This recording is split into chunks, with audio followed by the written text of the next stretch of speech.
नमस्कार मित्रों, आप सुन रहे हैं स्टोरी बाय नंदलाल भारती।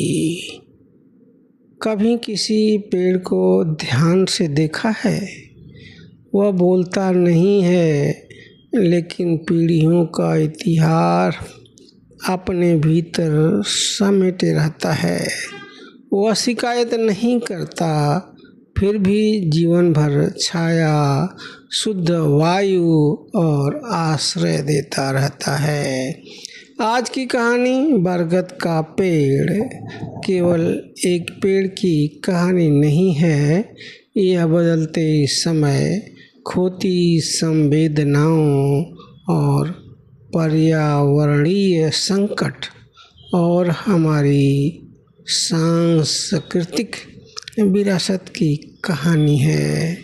यह कहानी हमें सोचने पर मजबूर करती है कि विकास की दौड़ में कहीं हम अपनी जड़ों से तो दूर नहीं हो गए हैं। आइए सुनते हैं एक ऐसे बरगद की मार्मिक कथा जिसने कई पीढ़ियों को देखा, लेकिन अपनी ही संतानों के बीच अकेला पड़ गया। कहानी बरगद का पेड़। लेखक आपका दोस्त नंदलाल भारती। गांव की पहचान कभी उसके खेतों, घरों या लोगों से नहीं, बल्कि गांव की सीमाओं पर खड़े कई विशाल बरगद के पेड़ों से होती थी।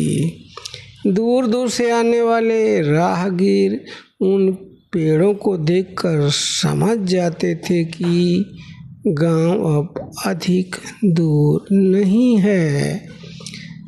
बरगद की फैली शाखाएं और धरती को चूमती जटाएं मानो पूरे गांव को अपनी बाहों में समेटे रहती थीं। यशराज ने जब आंखें खोली, तब बरगद गांव की सबसे पुरानी और सबसे सम्मानित धरोहर थे। कहा जाता था कि ये पेड़ उसके दादाजी के बचपन से भी पहले के थे। बरगदों की छांव के नीचे रहट चलती रहती थी। बैलों की मंथर चाल, पानी की कलकल और पक्षियों की चहचहाहट मिलकर ऐसा संगीत रचती थीं जिसे सुनकर लगता था कि प्रकृति स्वयं गीत गा रही हो। बचपन में यशराज अपने दादा लौटन जी के साथ बरगद के नीचे बैठता था।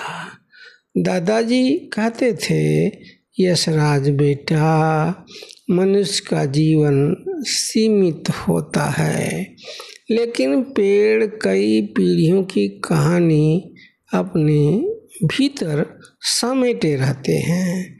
यह बरगद का पेड़ मेरे दादा को भी छाया देता था और आज हम दादा पोता को भी दे रहा है।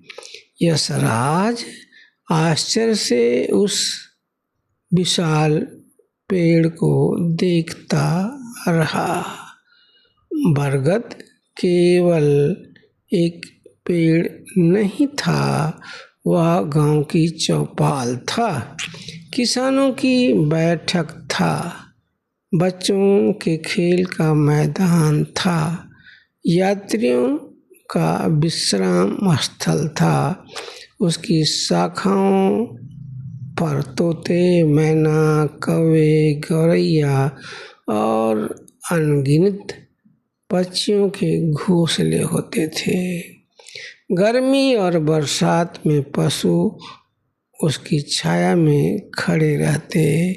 गर्मियों में उसकी ठंडी हवा लोगों को सुकून और राहत देती थी। गांव के बुजुर्ग कहा करते थे कि बरगद धरती का प्रहरी होता है, उसकी जड़ें मिट्टी को बांध कर रखती हैं। ये पेड़ जल संवर्धन भी कर रहे हैं। पेड़ों की छाया तापमान कम करती है। उसकी शाखाओं पर आने वाले पक्षी खेतों के लिए उपयोगी कीटों का संतुलन बनाए रखते हैं। इसलिए पुराने समय में गांव बसाने से पहले लोग बरगद, पीपल, नीम, महुआ, आम, इमली, अशोक आदि के पेड़ लगाते थे। समय के साथ दुनिया बदलने लगी। अरहटों की जगह ट्यूबवेल आ गए। बैलगाड़ियों की जगह ट्रैक्टर दौड़ने लगे। लोगों ने इसे विकास कहा और वास्तव में यह विकास था भी, लेकिन इस विकास की कीमत धीरे धीरे प्रकृति को चुकानी पड़ रही थी। एक दिन खबर फैली कि सड़क चौड़ी की जाएगी और एक बरगद उसके रास्ते में आ रहा है। कुछ लोगों ने विरोध किया, लेकिन अधिकांश ने कहा, एक पेड़ ही तो है, विकास के लिए इतना त्याग तो करना ही पड़ेगा। यशराज का मन बैठ गया। जब कुल्हाड़ी चली तो ऐसा लगा जैसे किसी जीवित शरीर पर घाव किया जा रहा हो। पेड़ पर बसे पक्षी घबरा कर चारों ओर उड़ने लगे। उनकी चीखें देर तक वातावरण में गूंजती रही। शाम तक वह विशाल बरगद धरती पर गिरा पड़ा था। उस दिन गांव के लोगों ने केवल एक पेड़ नहीं काटा था, बल्कि अपनी कई पीढ़ियों की स्मृतियों को भी धराशायी कर दिया था। समय आगे बढ़ता रहा। यशराज जवान हुआ, फिर प्रौढ़ और अंततः वृद्धा अवस्था में गांव पहुंच गया। अब गांव में केवल एक बरगद का पेड़ बचा था, लेकिन वह भी पहले जैसा नहीं रहा था। उसकी कई शाखाएं काट दी गई थीं, जटाएं सूख रही थीं। उसके आसपास की जमीन पर दबंगों के कब्जे हो गए थे। वह किसी ऐसे वृद्ध की तरह दिखाई देता था जिसने जीवन भर दूसरों को सहारा दिया हो और अब स्वयं सहारे की प्रतीक्षा कर रहा हो। यशराज जब भी उसे देखता, उसने अपने गांव के बुजुर्ग याद आ जाते।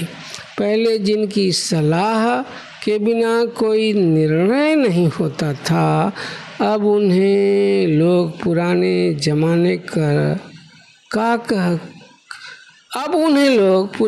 जमाने का कहकर अनसुना कर रहे थे। एक शाम वह बरगद के नीचे बैठा था। सूरज पश्चिम की ओर झुक रहा था। हवा में पहले जैसी ठंडक नहीं थी। उसे याद आया कि बचपन में इसी स्थान पर हजारों गौरैया दिखाई देती थी अब एक भी गौरैया नजर नहीं आती। उसे याद आया कि कभी यहाँ यात्री और खेत में काम कर लोग सुस्ताया करते थे। अब लोग मोटरसाइकिलों और कारों से तेजी से गुजर जाते हैं। उसे याद आया कि कभी बरगद के नीचे पंचायत लगती थी, गांव की बारात को ठहराया जाता था। बरगद के पेड़ की वजह से तंबू बारादरी की जरूरत नहीं पड़ती थी। अब लोग मोबाइल पर बहस करते हैं। बैटरी से चलने वाली कारें,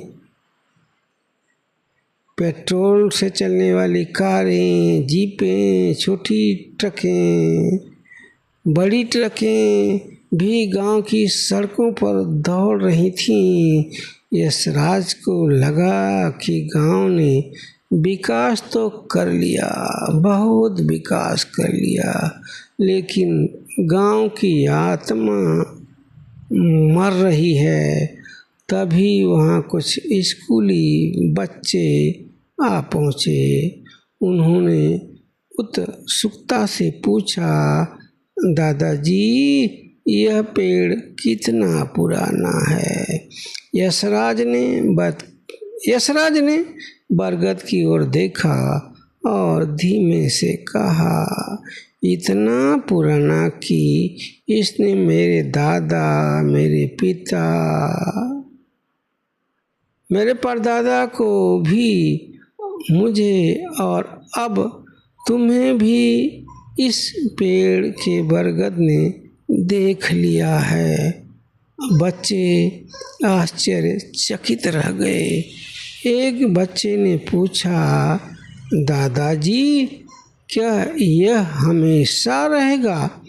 यशराज कुछ क्षण चुप रहा, फिर बोला, नहीं बेटा, नहीं, कोई भी हमेशा नहीं रहता, न पेड़ न मनुष्य, लेकिन उनकी विरासत जीवित रह सकती है यदि हम उसे बचाना चाहें।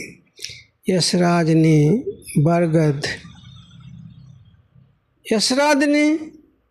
ने बच्चों को बरगद की उपयोगिता बताना शुरू किया। कैसे एक बड़ा पेड़ प्रतिदिन सैकड़ों जीवन को आश्रय देता है, वातावरण को शुद्ध करता है, ऑक्सीजन देता है, जीवन देता है, धरती का तापमान कम करता है और वर्षा चक्र को प्रभावित करता है। बच्चे ध्यान से सुनते रहे। अगले रविवार को उन्हीं बच्चों ने गांव के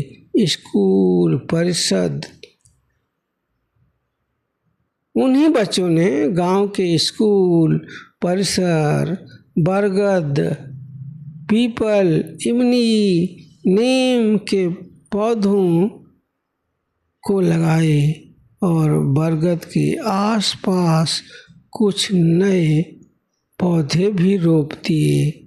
यशराज की आंखों में चमक लौट आई। उसने कहा, बच्चों, इस बूढ़े बरगद पर कभी दबंग की कुल्हाड़ी बरस सकती है। इस चराई जमीन और अभी तक जो पोखरी तालाब बचे हैं, दबंग कब्जा कर सकते हैं। बच्चे एक आवाज में, दादाजी चिंता मत करो, हम बच्चा गैंग बनाएंगे, पेड़ पौधे, पोखरी, तालाब, पोखर बचाएंगे, यशराज को लगा कि शायद भविष्य पूरी तरह अंधकारमय नहीं है, अभी पूरी संभावना है। सूरज अस्त हो रहा था। सूरज की सुनहरी किरणें बरगद की शाखाओं पर पड़ रही थीं, जैसे कह रही हो तुम अकेले नहीं हो, तुम्हारी छाया अब आने वाली पीढ़ियों में भी जीवित रहेगी। हवा का एक हल्का झोंका आया और पत्तियां धीरे धीरे हिलने लगी। यशराज को लगा जैसे बरगद मुस्करा रहा हो। यशराज आगे बढ़कर तने को छुआ और बच्चों से बोला, बरगद हमें छाया, शुद्ध वायु, ऑक्सीजन, बरसात के पानी को सहेजता है, पर्यावरण का संतुलन बनाता है। वहीं दूसरी ओर हमारे बुजुर्ग संस्कार, दिशा और जीवन दृष्टि देते हैं।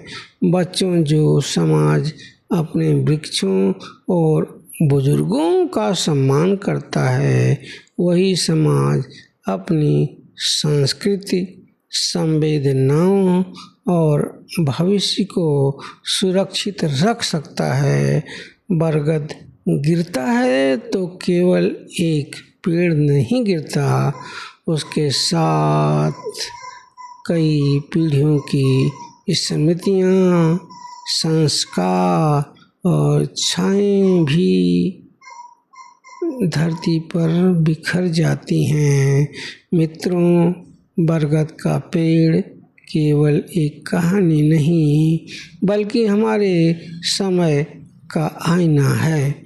जब कोई विशाल पेड़ कटता है तो केवल लकड़ी नहीं गिरती, उसके साथ इतिहास, स्मृतियाँ, संस्कृति, प्रकृति का एक अध्याय भी समाप्त हो जाता है। और जब किसी बुजुर्ग की उपेक्षा होती है तो अनुभव और जीवन दर्शन की एक पूरी पुस्तक अनपढ़ी रह जाती है। आइए संकल्प लें कि हम केवल पेड़ नहीं लगाएंगे, बल्कि उन्हें बचाएंगे भी। केवल बुजुर्गों का सम्मान नहीं करेंगे, बल्कि उनके अनुभवों को भी अगली पीढ़ी तक पहुंचाएंगे भी। यदि कहानी ने आपके मन को छुआ हो तो इसे अधिक से अधिक लोगों तक पहुंचाइए, ताकि संवेदनाओं की यह छाया बनी रहे। मैं हूँ नंदलाल भारती, आप सुन रहे हैं YouTube channel story by Nandlal Bharti. मित्रों, चैनल को सब्सक्राइब और शेयर ज़रूर कीजिएगा। फिर मिलेंगे एक नई कहानी, नए विचार